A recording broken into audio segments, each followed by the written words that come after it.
आपका अलविदा सुनकर,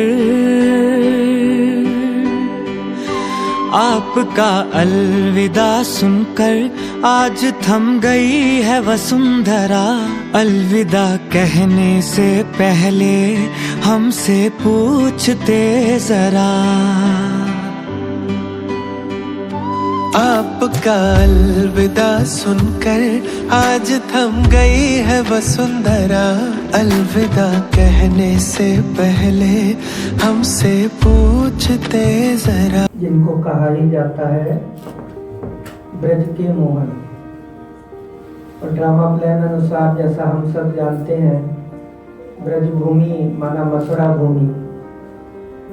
उस ब्रज भूमि मथुरा भूमि में भी ब्रजमोहन भाई का परिवार ही सेंटर बनाने में निमित्त रहा था। एक बार पहले भी बताए थे कि किस रीति पूरे ही परिवार को बाबा ने एक एक करके खड़ा किया था और हर एक को अलग अलग श्रीमत दी थी। ब्रजमोहन भाई का मन था कि वो कंप्लीटली सेवा में सरेंडर हो गए, लेकिन बाबा ने उनको श्रीमत दी कि आपको जो है अपनी स्टडी पूरी करके सर्विस करनी है, माना नौकरी करनी है। बाकी उनको थोड़ा उतना ठीक नहीं लगा, लेकिन उन्होंने उसको सुना। उसके बाद उनके भाई को खड़ा किया। उनका भाई 11वीं कक्षा में पढ़ रहा था, जबकि वो ग्रेजुएशन कर चुके थे, और ग्रेजुएशन करने के बाद में वो लॉ उनका कंप्लीट होने वाला था। बहुत कम लोगों को मालूम है कि वो एडवोकेट भी थे, और साथ में उनका सीए का भी आर्टिकल्स चल रहा था, ट्रेनिंग चल रहा था। तो उनके भाई जब खड़े हुए तो उनके भाई को बाबा ने श्रीमत दी कि आप तो अपनी पढ़ाई भी छोड़ दो। जबकि वो केवल 11वीं में पढ़ रहे थे, अगली बार वो 12वीं का बोर्ड भी देते तो कम से कम उनकी एजुकेशन थोड़ी और परवान चढ़ती। लेकिन बाबा ने कहा कि आप तुरंत सब कुछ छोड़ के जो है 24 घंटे ईश्वरीय सेवा में लग जाओ। फिर उनके पिताजी ने कहा कि बाबा वो पहले से ही बोल पड़े कि मेरा मन है कि जो है मैं टोटल जो है यही सेवा में लग जाऊं। बाबा ने कहा कि तुम फैमिली वाले हो, तुम जो है सेवा में मत लगो, तुम अपने परिवार को संभालो, तुम्हारे बच्चे भी हैं, भले ही बच्चे बड़े हो गए हैं तो इसलिए तुम परिवार में ही रहो। परिवार में रहकर भी तुम बहुत सेवा कर सकते हो। फिर उनकी माताजी खड़ी हुई। जब माताजी खड़ी हुई तो बाबा ने देखा बहुत भोली माता है, तो बाबा ने कहा तुम कोई धार्मिक स्थल पर चली जाओ, लेकिन वो धार्मिक स्थल तुम्हारे घर के नजदीक होना चाहिए, और वहां तुम सेवाएं शुरू करो। तो उन्होंने मथुरा में सेवा शुरू की। तो इस रीति जो है बाबा ने, कहने का अर्थ है कि चारों सदस्यों को अलग अलग श्रीमत दी कि वो अपनी बड़ी बहन के साथ में श्रीलंका जा रही थी। तो उसने भाई साहब को सुनाया, भाई साहब मैं श्रीलंका जा रही हूँ। तो उन्होंने कहा पहली बार जा रही हूँ, यहाँ पहली बार जा रही हूँ, बड़ी बहन भी जा रही है, उनके साथ में जा रही हूँ। तो उन्होंने कहा जब कोई दूसरे देश में जाते हैं तो वहाँ के वीआईपी से मिलना चाहिए। बोले हाँ भाई साहब। तो वो बोले ठीक है, वहाँ का जो सबसे बड़ा वीआईपी है वो रावल है, तो लेकिन बड़े वीआईपी बिना अपॉइंटमेंट के मिलते नहीं हैं, तो आप अपनी बहन जी से कह के पहले उसका अपॉइंटमेंट ले लीजिएगा, उसके बाद उनसे मिलिएगा, टोली वगैरह लेकर जाइएगा। अब वो समझी ये तो ठीक कह रहे हैं, और वो सोच, उसने कुछ पढ़ा लिखा भी नहीं था उतना, और वो जानती ही नहीं थी कुछ, वाकई में बहुत भोली थी। तो वो फिर अपनी बड़ी बहन को श्रीलंका पहुंच के बोली कि भाई साहब ने ऐसा कहा है कि यहाँ के सबसे बड़े वीआईपी रावण हैं, तो आप जो है उनसे अपॉइंटमेंट ले लीजिए, जिससे हमारे रिटर्न से पहले ही हम लोग उनसे भी मिल लें, और भाई साहब को भी जाकर हम खबर कर दें।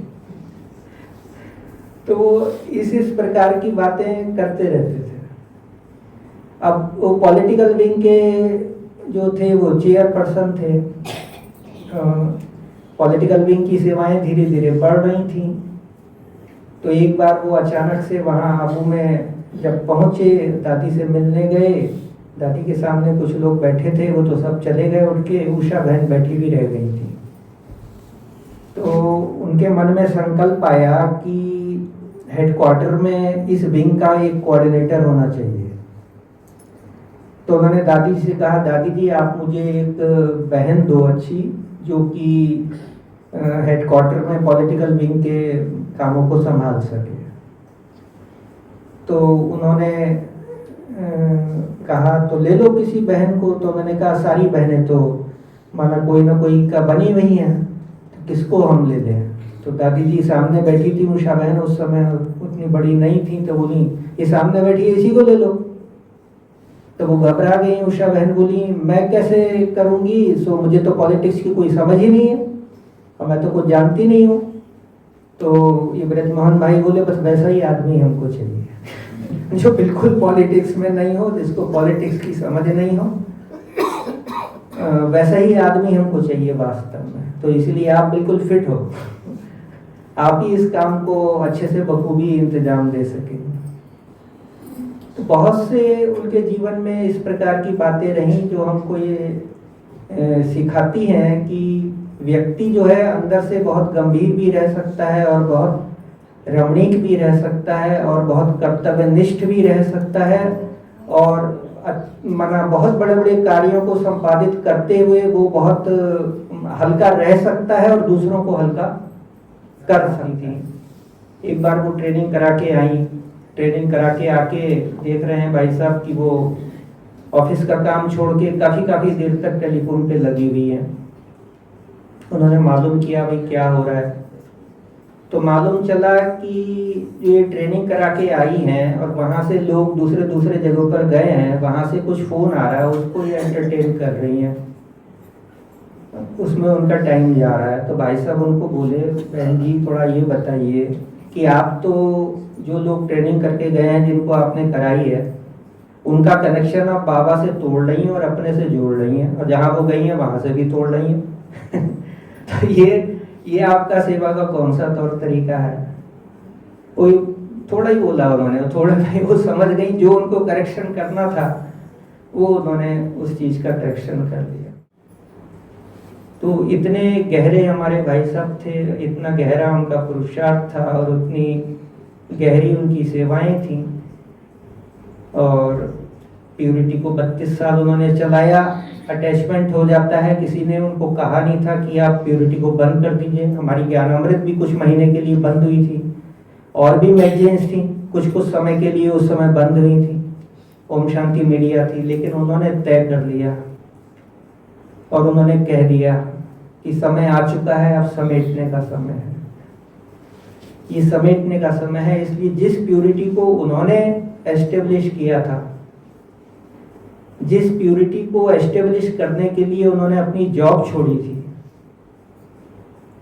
और उस प्यूरिटी को उन्होंने 1 सेकंड में खत्म कर दिया। जिस प्यूरिटी के वो फाउंडेशन थे, जो प्यूरिटी इंटरनेशनल लेवल पर जो मैगजीन जाती थी, इंटरनेशनल लेवल पर हमारा ज्ञानामृत नहीं जाता, हमारा ओम शांति मीडिया नहीं जाता, लेकिन प्यूरिटी एक ऐसी है जिसको सुप्रीम कोर्ट के जस्टिस तक पढ़ते थे, हाई कोर्ट के जस्टिस तक पढ़ते थे, और वहाँ वो जाती थी। और बड़े बड़े जिनको हम कुछ नहीं दे सकते थे उनको हम प्यूरिटी देते थे, और वो प्यूरिटी पढ़ते थे शुरू से अंत तक। और उनके जो बहुत सारे कॉलम थे, उसमें जो लाफर कॉलम था, जो मिस्टर वाइस कॉलम था, और ऐसे बहुत से कॉलम थे जो वो खुद लिखते थे। और उसके अंदर इस प्रकार का आजकल की सिचुएशंस के ऊपर, चाहे वो ब्राह्मण परिवार की सिचुएशंस हो और चाहे वो बडली सिचुएशंस हो, उन दोनों ही सिचुएशंस के ऊपर इस प्रकार का मौकरी होता था कि व्यक्ति सोचने पे विवश हो जाता था कि बात कितने हल्के ढंग से कही जा रही है, लेकिन बात कितनी गहरी है। तो अपना ये अध्याय, अपना वो चैप्टर पूरा करके अब वो गए हैं, और अब उनके जाने के साथ ही जो संदेश आया था उसमें यही था कि इनका जाना, और कितने लोग गए हैं, लेकिन बाबा ने संदेश में कभी ये नहीं कहा कि इस आत्मा का जाना साधारण नहीं समझना।